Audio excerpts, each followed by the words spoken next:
Today we are going to be swapping out the LGA1700 CPU bracket with the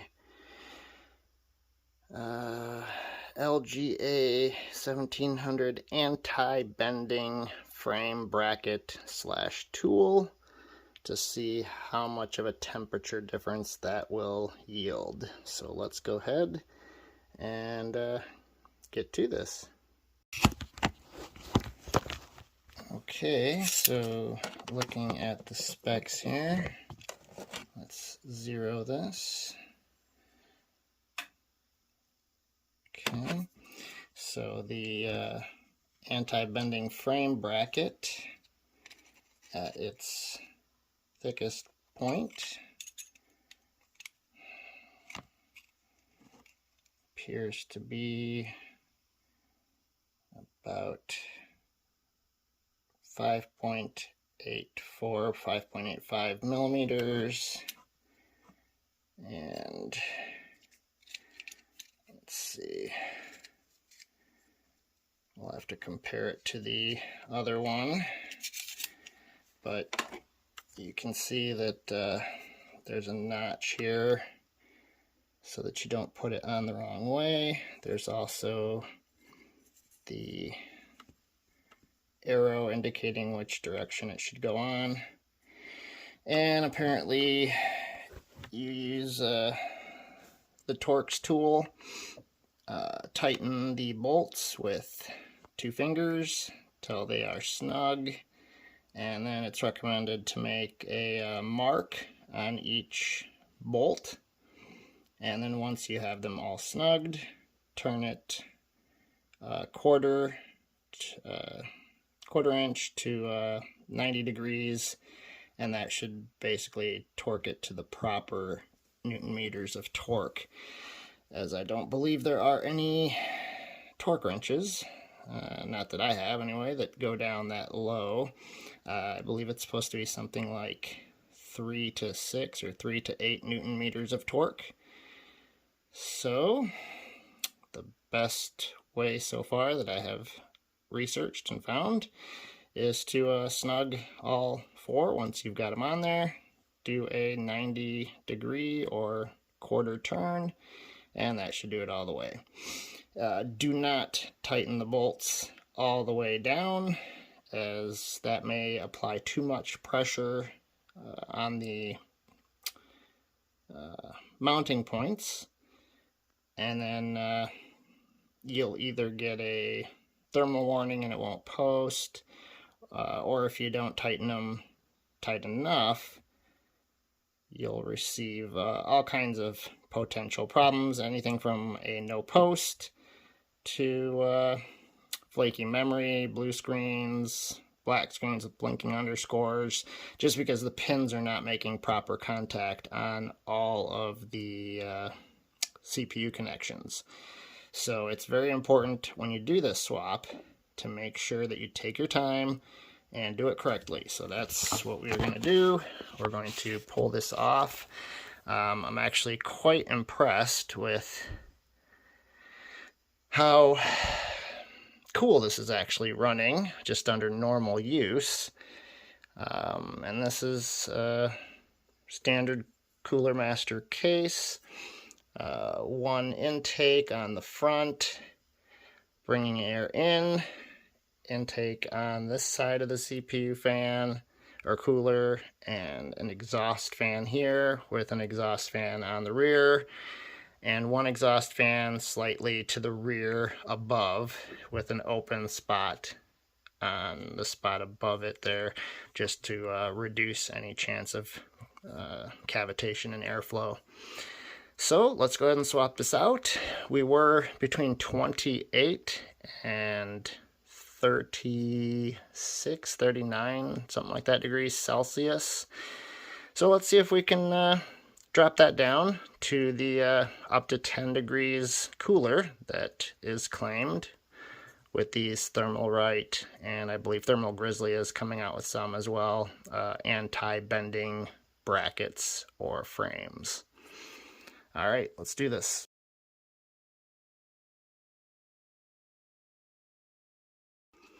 Okay, so those are the fans off. I highly recommend that you get some good light, just so that you can see what you're doing, and then proceed from there. Okay, I initially thought maybe I overdid it with the thermal paste, but as you can see, we've got really spread out even contact on both the cooler and the IHS. So that is probably helping to contribute to the chip running cool as it does. Now about the marks, it was recommended to basically on these Torx wrenches or bolts to make a mark on each one, and then that way when you use these on the new bracket, you can have a kind of indicator as to what 90 degrees or quarter inch will be. There, that should do it for our purposes there.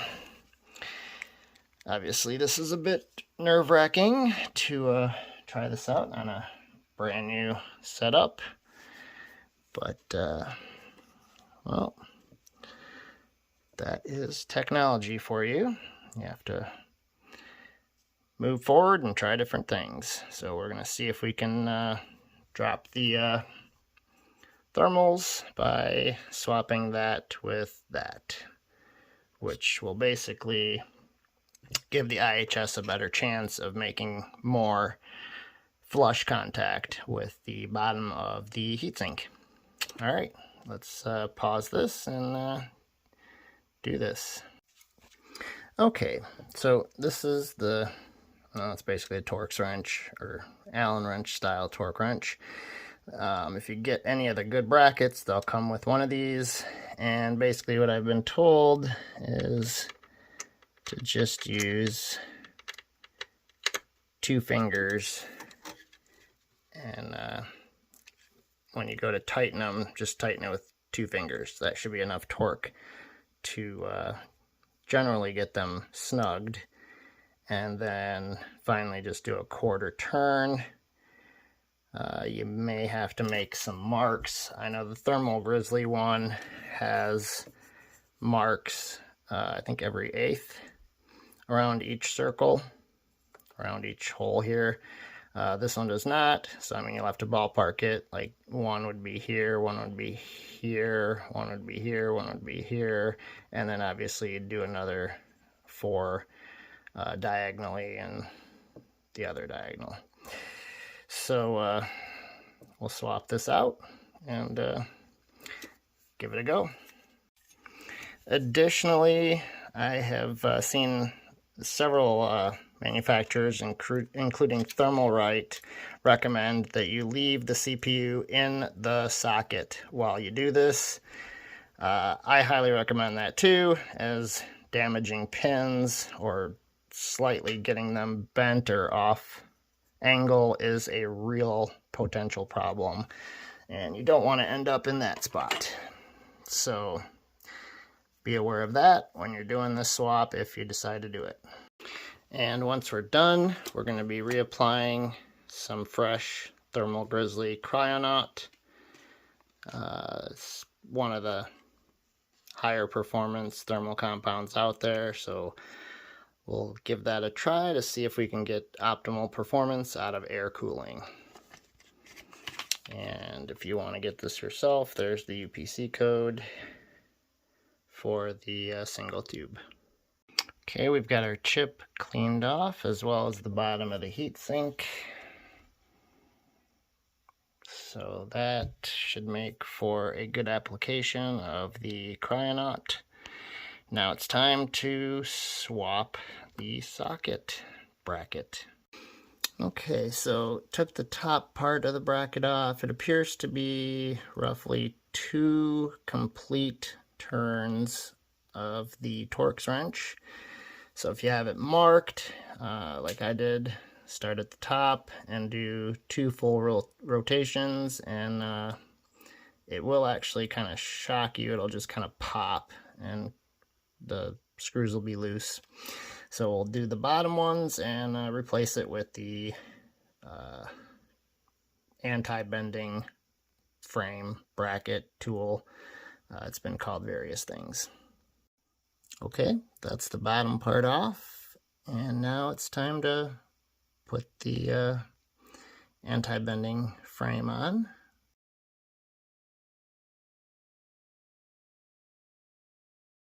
Okay, as you can see, well, maybe you can see, the CPU IHS is just sitting just a hair higher. So that is pretty much the difference there that you needed, because before it was more recessed. Now it seems to be a little more flush or just slightly above to get a more even seating. So we'll see how this works. Okay, so now that it's snugged, we have our marks here, here, here, and here. So what we'll do is we'll just start at the top one here and do, let's see, that's, well, it wasn't quite snug yet. I'll do a quarter turn, which is about there. Let's do this one down here next.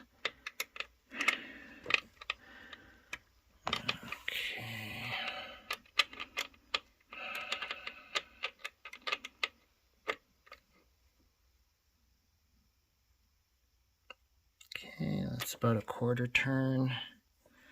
And I'll go and do, let's do this one. Okay.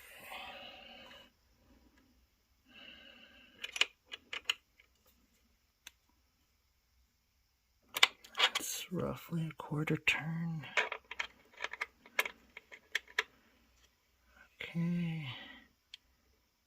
And the last one right there. Okay.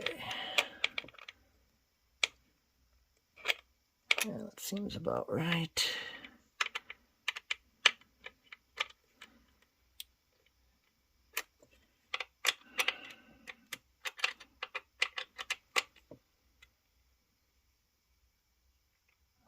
Yeah, that should do it.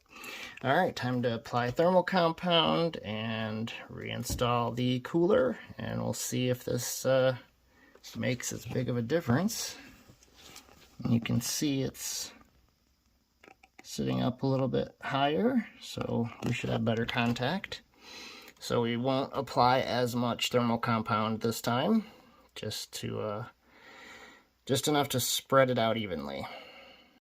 Okay, so I know I've got this tightened down about right as my marks for the heatsink screws are same as I had them before, facing upward. So time to put the fans back on and fire it up, and let's see if we get that temperature reduction.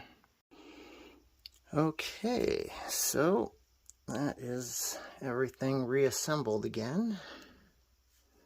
Our intake, our exhaust, case exhaust, upper exhaust, and I guess we just need to, well, we'll fire it up and then put the side panel back on. Let's see how it goes here.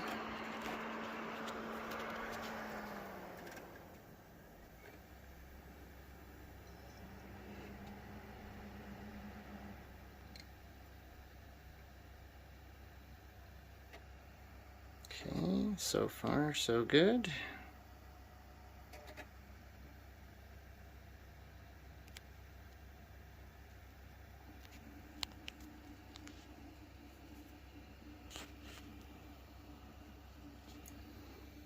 everything's looking good so far.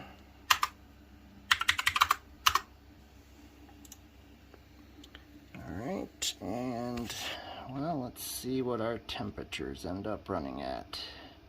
We were, I believe, roughly 28 to 36, 39. So I'm seeing some 24s, 25s, 27s, 28s. Actually, now I'm not seeing anything, oh, there's a 30 on core 4 for a moment. Okay, why don't we try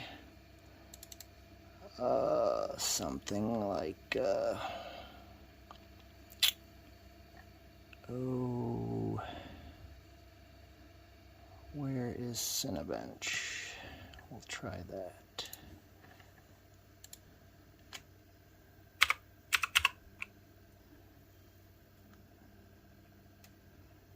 There it is.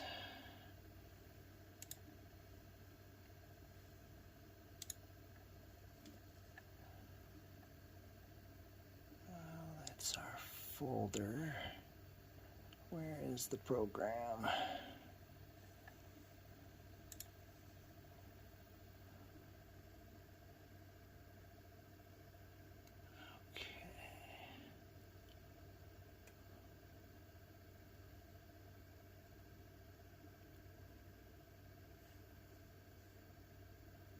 Well, at any rate, the swap was pretty easy.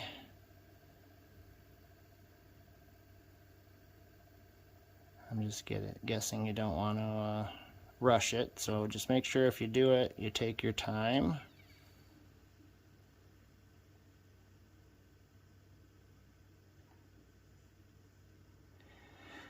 And I must say, I am liking this Gigabyte board. It's actually really got a lot of useful features.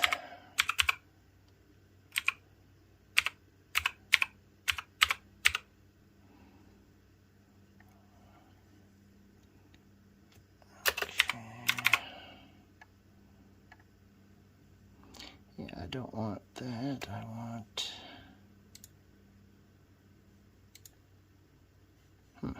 That's odd. Alright, we'll have to pause this and try it out again. Okay, so this is where we got a pretty hefty workout last time with the CPU hitting the,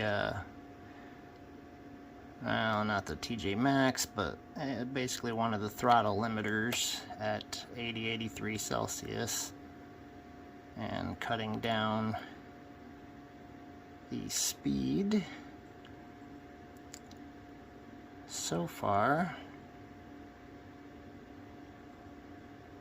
I haven't seen a 70 or 80 Celsius yet, which that would be a drastic improvement. I mean, we're talking 10 to 15, 18 degrees Celsius. Well, let's let it finish running and we'll see what we end up with. See if we can beat our previous run of 2664.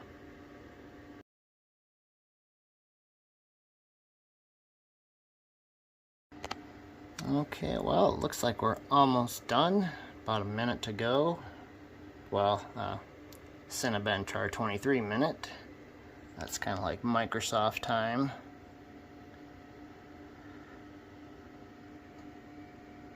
But thus far, I can happily report we have not broken 70 Celsius. Not once yet. Which that's actually really stunning. Before, I had 3 to 4 or 5 cores, something like that, that were hitting the thermal throttle at 80, 83. And we're throttling back, slowing it down. So it should be interesting what our result will be here compared to our pre-bracket run.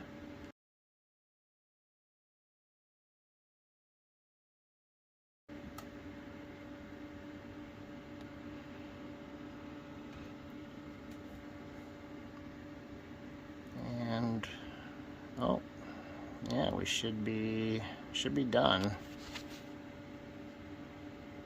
Time remaining 0. Maybe this is the last run here. But yeah, that's impressive. We have not broke 70, not once. Huh. And ironically, we are 3 points behind the previous run. So performance-wise, maybe we might need a little tweaking, but this is running not at the turbo speed, it's running at the base clock, so I'm sure we'll see a higher score once we do a adjustment on that. But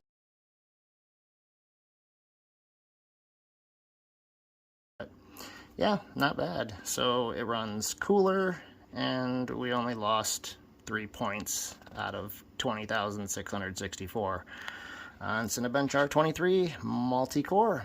All right, well, there you go. That's a good deal.